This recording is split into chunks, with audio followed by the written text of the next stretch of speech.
រស់ម្នាក់ដែលគាត់បានពោលស្រាធ្លាក់ខ្លួនឈឺខ្លាយទៅជាមនុស្សរុក្ខជាតិបន្ទាប់មកក៏បានបាត់បង់ជីវិតចាបរិសម្នាក់នេះគាត់ឈ្មោះ Armando Medina គាត់អាយុ34ឆ្នាំគាត់គឺជាអតីតជាងសច្ចាប្រជាជនមកពីខាងប្រទេស Venezuela ប៉ុន្តែនៅពេលដែលមានរឿងរ៉ាវនឹងកើតឡើងគាត់គឺជាប្រជាជនរស់នៅប្រទេសសហរដ្ឋអាមេរិកជាមួយនឹងភរិយារបស់គាត់ក្នុងអំឡុងពេលខែ10ឆ្នាំ2020 Armando ហើយនឹងភរិយារបស់គាត់នេះបានកក់ក្រុមហ៊ុនធួមួយដើម្បីទៅលេងប្រទេស Dominican Republic ចានៅពេលដែលទៅនោះគឺពួកគាត់បានទៅកោះមួយនៅក្នុងប្រទេសហ្នឹងហើយនៅពេលដែលទៅដល់ណាក្រុមធួហ្គាយហ្នឹងក៏បានតាមស្វាគមន៍ពួកគាត់ដោយការឲ្យពួកគាត់ញ៉ាំអាស្រានៅក្នុងកែវនេះស្រាមួយហ្នឹងបានដាក់ផ្លាកសញ្ញានៅលើដបថា Dominican Rum ចាអ្នកទាំងអស់គ្នាស្គាល់ហើយ Rum គឺជាចាស្រាដែលទឹកសសនឹងទៅហើយបន្ទាប់មកគាត់កញ្ញាអ្នកដទៃដែលទៅជាមួយក្រុមធូហ្គាយរួមបញ្ចូលទាំងភរិយារបស់ Armando ផងគឺអត់មានកើតអីទាំងអស់ពួកគេសុខភាពធម្មតាប៉ុន្តែ Armando នេះពេលដែលគាត់ទៅដល់សន្តាគារវិញនេះគាត់មានអារម្មណ៍ថា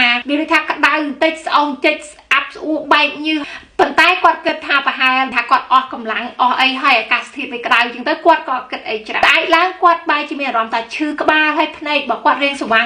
ដល់ពេលអញ្ចឹងគាត់គិតថាប្រហែលជាគាត់ថានៅស្វឹងឡើយអង់គ្លេសគេហៅ hangover ចានៅមិនទាន់ឆ្លាស់មុខឆ្លាស់មាត់ពីការញ៉ាំស្រាចាបន្តមកទៀតអាការៈរបស់គាត់នេះវាចេះតែយ៉ាប់ទៅ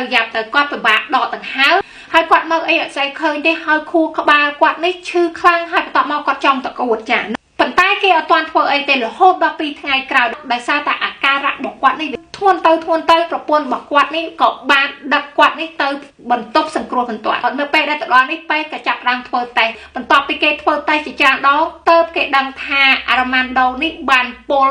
ជាតិមួយយ៉ាងដែលមាននៅក្នុងស្រាប៉ុន្តែអ្វីដែលសំខាន់មិត្តភ័ក្តិរបស់គាត់ដែលទៅជាមួយគាត់ភរិយាដែលទៅមួយគាត់ពួកគេអត់មានអីទេមានគ្រោះថ្នាក់តែ Armando ម្នាក់ឯងទេគេនិយាយថាការពុលមួយនេះពេទ្យនឹងអាចជួយបានបើសិនជាត្រឹមតែរយៈពេល10ទៅ13ម៉ោងប៉ុន្តែដោយសារតែ Armando នេះគាត់ចាំរហូតដល់រយៈពេល2ថ្ងៃទៅដឹកគាត់មកពេទ្យម្ល៉េះហើយអាជាតិពុលនឹងជ្រាបចូលខួរក្បាលរបស់គាត់ធ្វើឲ្យខួរក្បាលរបស់គាត់នេះប៉ះពាល់ខ្លាំងមែនទែនធ្វើឲ្យគាត់คล้ายទៅជាមនុស្សម្នាក់ដេកស្ដោកស្ដឹងការដកដង្ហើមរបស់គេត្រូវបញ្ចូលខ្យល់អុកស៊ីសែនគាត់អាចកម្រើកដៃកម្រើកជើងបានទេភ្នែករបស់គាត់ក៏គាត់មើលឃើញដែរគឺដោយសារតែជាតិពុលនោះធ្វើឲ្យប្រព័ន្ធក្នុងរាងកាយរបស់គាត់នេះអង់គ្លេសគេហៅ shut down ណាបងប្អូនមានន័យថាអត់ដំណើរការតទៅទៀតទេចាដោយសារតែទុកយូរខ្លាំងពេកពេទ្យថាបើសិនជាត្រឹមតែ10ទៅ13ម៉ោងអាចដឹកមកពេទ្យអាចជួយលាងជួយអីចឹងទៅវាអាចផុតពីគ្រោះថ្នាក់បានតែអញ្ចឹងគេក៏ត្រឡប់ទៅកន្លែងធួហ្គាយនឹងវិញបន្ទាប់មកគេសើបទៅគេដឹងថាក្រុមធួហ្គាយនេះ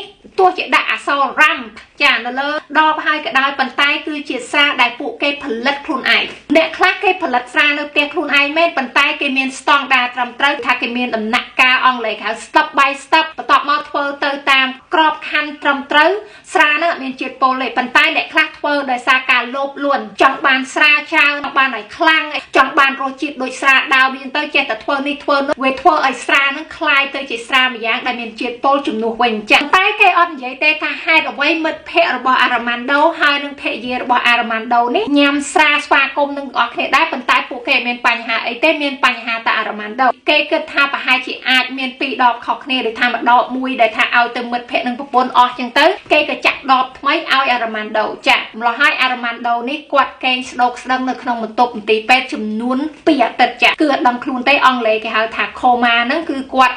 ស្ដោកស្ដឹងសន្លប់ស្ដៀកនឹងតែម្ដងហើយពេទ្យអត់សូវមានសង្ឃឹមទេប៉ុន្តែ2អាទិត្យក្រោយ Armando នេះក៏គាត់ចាប់ផ្ដើមបើកភ្នែកគឺថាដឹងខ្លួនតិចដល់ពេលអញ្ចឹងគេក៏បានដកខ្យល់អុកស៊ីសែនចេញពីគាត់ឲ្យគាត់ដកដង្ហើមខ្លួនឯងបានប៉ុន្តែខ្លួនប្រាណរបស់គាត់ក៏អាចកម្រើកបានទេសាច់ដុំសាច់អីរបស់គាត់គឺវាងាប់អស់ហើយគឺថាទុនរលៈគាត់คล้ายទៅជាមនុស្សម្នាក់រុក្ខជាតិប៉ុន្តែភរិយារបស់គាត់នេះគឺជាមនុស្សស្រីម្នាក់ដែលតស៊ូជាមួយ Armando មែនតើបងប្អូនចាអត់បោះបង់គាត់ចោលទេរាជរដ្ឋាភិបាលនៅក្នុងប្រទេស Dominican Republic នឹងក៏បានចេញថ្លៃព្យាបាលជំងឺរបស់ Armando ទាំងអស់សរុបទៅ 2 លានជាងប៉ុន្តែលុយ2 លានជាងហ្នឹងមិនមែនជាលុយអង់គ្លេសទេគឺវាជាលុយ peso គឺជាលុយរបស់ Dominican Republic គឺវាតិចជាងលុយដុល្លារគិតទៅ2 លានដុល្លារ peso ជាងហ្នឹងគិតមកជាលុយដុល្លារប្រហែលជា50,000 ដុល្លារជាគាត់ក៏បានបាត់បង់ជីវិតនៅក្នុងឆ្នាំ2021ចាគឺដោយសារតែរាងកាយរបស់គាត់វាចេះតែត្រុតត្រោមទៅ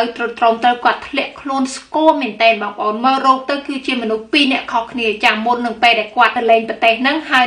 នៅក្រៅទៅពេលមានរឿងរ៉ាវចាគឺថាគាត់ស្គមដើរខ្លួនឯងឲ្យបាននិយាយទៅមើលទៅគឺថាវេទនាភ្នែកមែនតើចាពេលអញ្ចឹងរាជរដ្ឋាភិបាលនៅក្នុងប្រទេស Dominican Republic ហ្នឹងក៏បានបិទក្រុមហ៊ុនធួនឹងចោលដែរចាគឺដោយសារតែគឺជាក្រុមហ៊ុនធួមួយដែលមិនធ្វើការឲ្យបានច្បាស់លាស់ធ្វេសប្រហែលក្រុមហ៊ុនធួមួយដែលថាធ្វើខុសច្បាប់ច្រើនបន្ទាប់មកធ្វើឲ្យមានមនុស្សបាត់បង់ជីវិតទៀតប្រទេស Dominican Republic ហ្នឹងគឺគេព្យាយាមតាក់ទាញភ្ញៀវទេសចរមែនតើឲ្យទៅលេងនៅប្រទេសគេដល់ពេលអញ្ចឹងពេលដែលមានរឿងរ៉ាវអញ្ចឹងកើតឡើងធម្មតាភ្ញៀវទាំងយើងទាំងគេមិនខ្លាចទេពេលអញ្ចឹងរាជរដ្ឋាភិបាលគេចេញមកឈប់